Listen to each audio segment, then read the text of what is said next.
Good morning and welcome to Morning Coach. Today I am so glad you're with us. As you know, my name is JB Glossinger and this is Lee Kellogg, and we're so glad you're with us today. I don't know how to do the intro because it's throwing me off. It's not normally what I do, but Lee's in town for the retreat. Yay. So we're going to have some fun today and do this. And if you're listening on audio, hey, welcome. I'm glad you're listening. If you're watching the video, fantastic, because we're going to have some fun today. And, well, it's Friday. That means it's Prosperity and Abundance Day. All right. So first thing we probably should do is wish everybody some prosperity and abundance. Catch that gold dust in the air. Yes, Catherine Ponder will have some gold dust. So, Lee, you know, you've been a guest podcaster with us before, right? You've been on the show. Tell us a little bit about you first. About me? Good. Yes. Creative adventurism. I think that's a good way to describe it in 2 words.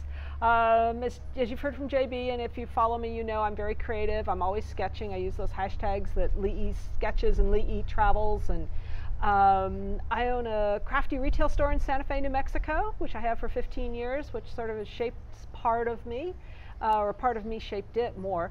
And I'm working on a book. I'm like, man, I'm insatiable as far as being creative and sketching and traveling and seeing things and observing, being in the natural world. So, you know, I'm digging being here in Florida. I went out for a nice walk this morning and the birds were singing and it was like just having fun. I love the fact you said I was trying to identify the birds by what they were singing. Yes. By what they were saying. I thought that was so cool. You know, that's awesome. That's awesome. Well, we're having fun here, you know, and Lee, you've been with Morning Coach, you know, for a little while. What do you think Morning Coach is? You know, I'm trying to figure that out. Oh, an awesome source of energy and motivation. And one of the things you talk about too, JB, is consistency. So, you know, definitely energy, motivation, consistency, and community. That's what I have found over the years that I've been involved, is the awesome growth of the community and the vibrancy and the friends I have all over the world just because of Morning Coach, from Australia to the UK to other places in between in the US and Canada. And I know there's some I'm missing, but those are just what come to mind, and people I have never met that I feel an affinity for.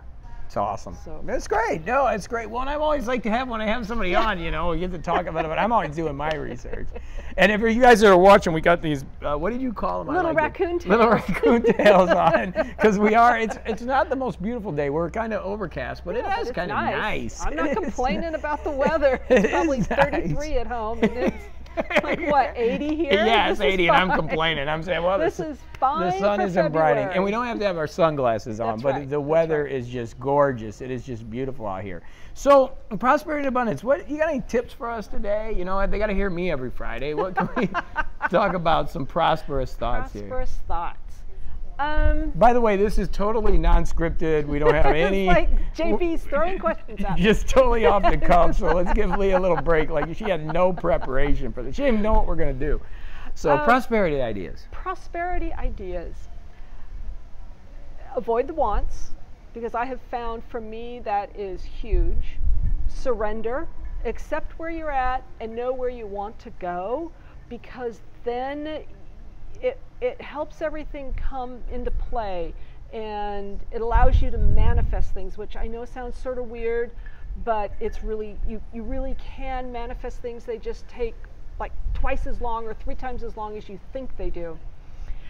And definitely the surrender thing. I've been on my own surrender experiment for a couple of years now with my retail store, because I really 2 years ago wanted to sell it. I wanted to sell it, and I got the wants. I wanted to sell it so bad, and I couldn't.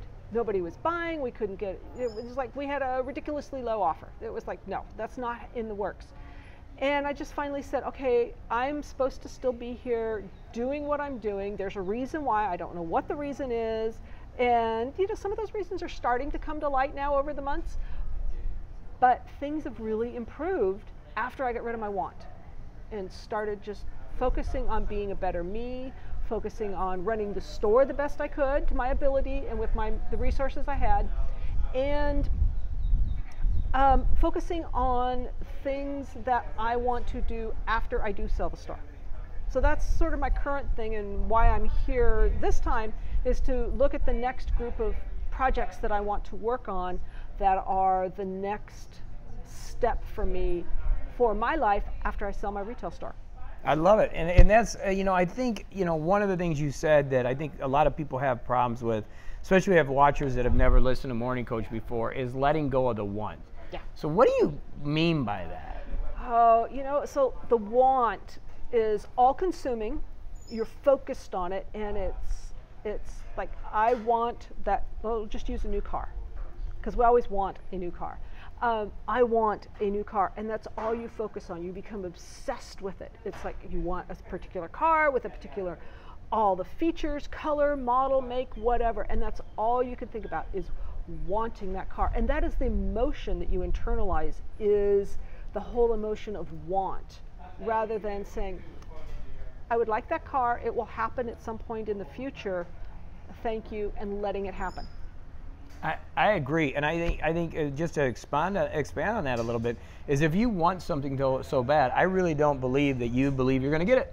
Yeah. Because if you want it so bad, you would just give up. Like if the new car was going to come, then why would you want it so bad? Right. It's going to be there one day, you know. So just move on to something else.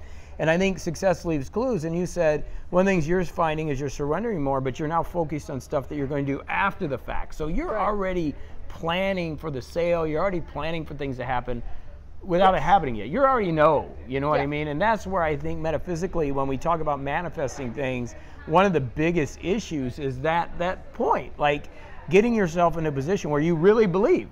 Because if you don't believe, then it's not going to happen. It's not going to happen. You can't make it happen. If you don't believe it, it isn't going to happen. Well, and since we're on prosperity and abundance, The Secret was a big show, and the law of attraction. And one of the issues I had with that was, they really made it seem like it was very material. Like if you just thought about it, it would come, but it runs a little deeper than that, doesn't it? It does. I think, that's the secret does. It's like, okay, just write in your journal every day that I manifest, or I want $250,000 more dollars.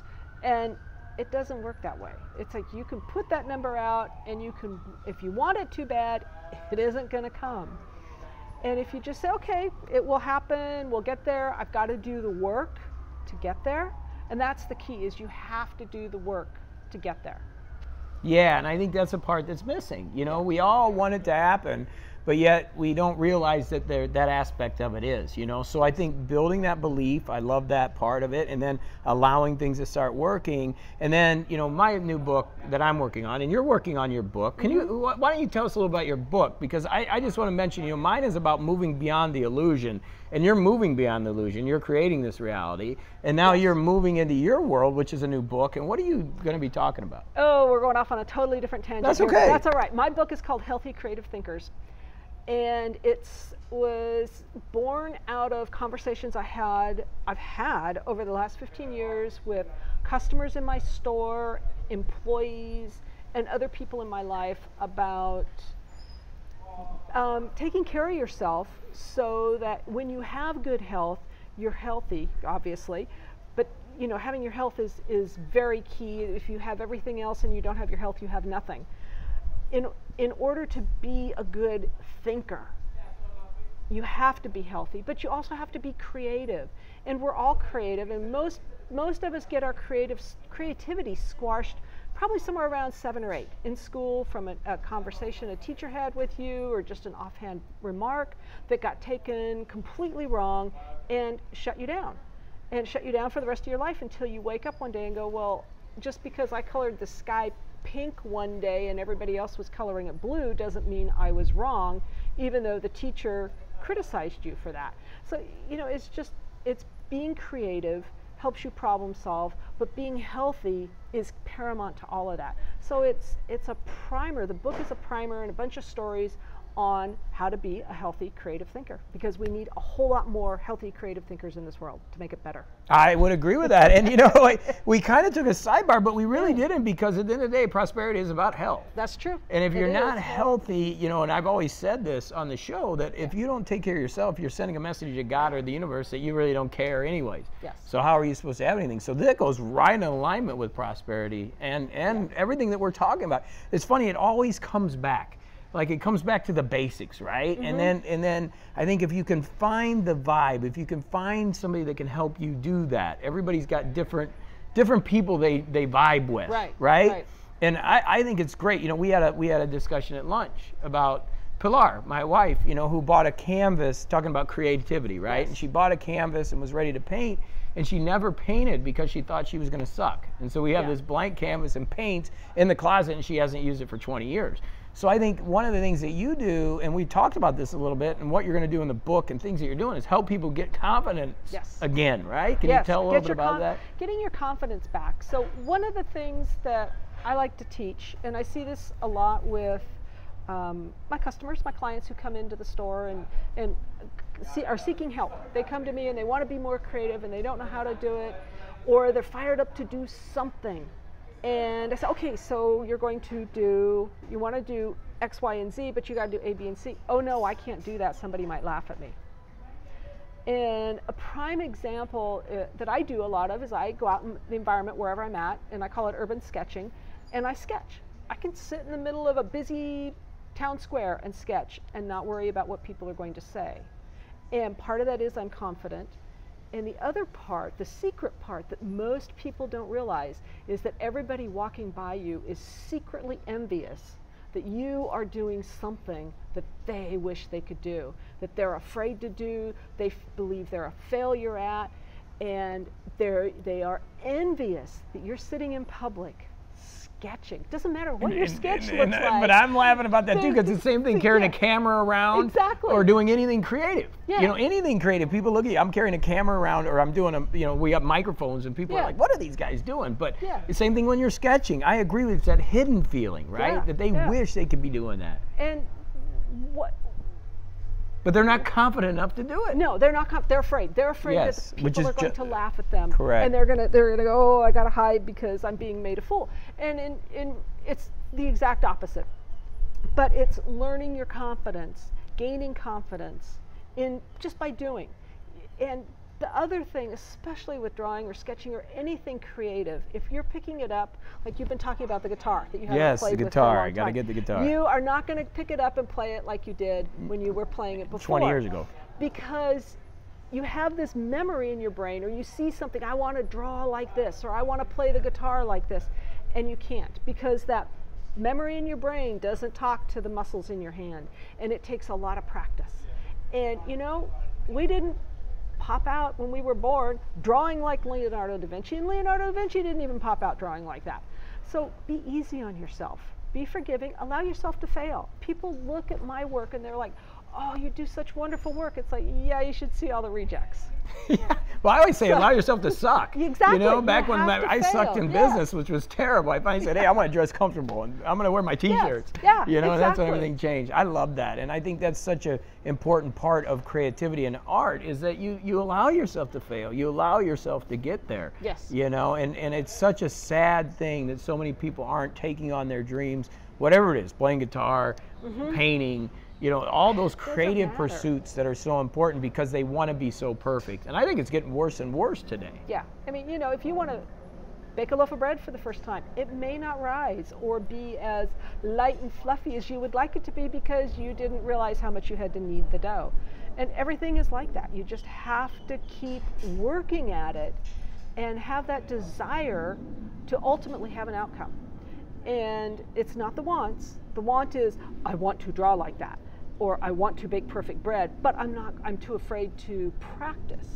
You have to practice, you have to be willing to fail, allow yourself to fail, because in the process of failing, you will learn a lot about yourself and about your materials. And whatever you're being creative with, whether it's the guitar, you got to learn what kind of guitar did you get, what the strings are like, if you're doing acoustic or electric. You know, my materials, I just did an accidental purchase a couple weeks ago that, to my delight, has changed a lot of how I deal with things. I needed to replace my travel brush because I paint so much I wear the tips off my paintbrush. So I ordered a new paintbrush, and I thought I was ordering the same thing, which was a synthetic bristle brush. And in reality, I got a natural bristle brush. And it is night and day difference between the feel, how the natural bristle picks up water, how it conveys the pigment to the paper. It is completely different. And I'm so glad I made that mistake. So your tools do impact what you do. And this actually does lead to prosperity because, like you were talking about failing in business, you need to allow yourself to fail. And if you keep persevering, unless you're running into that brick wall and you have to learn the difference between the two, you will ultimately succeed and prosperity will come. And it's awesome when you get those little God winks. That's right. You know, you it's do, amazing. you do, Something yes. surprising comes. Well, it's cool, Lee, to have you on. So how do they find you again, as always? You can find me at leekellogg.com. You got your podcast. My podcast is Lee with an exclamation mark on iTunes. It's also on my website at leekellogg.com. I can be emailed, Lee, L-E-E, at leekellogg.com. Awesome, awesome. Well, guys, we're so excited you're with us again, whether you're watching video or audio. Thank you so much. And you know, subscribes, like, shares. We always like that. And then we're going to be at the retreat, which I'm doing something brand new. We're going to be videoing and doing some audio there. So you'll see Lee again. So the next 2 days are going to be a lot of fun too. So get out there, guys. Go have a great day. As always, thank you. I love you. You know I do. And thank you for being a part of this. And anything you need from me, you know how to get me. All right, Lee, thank you so much. High five. All right, everybody. See you later. Bye.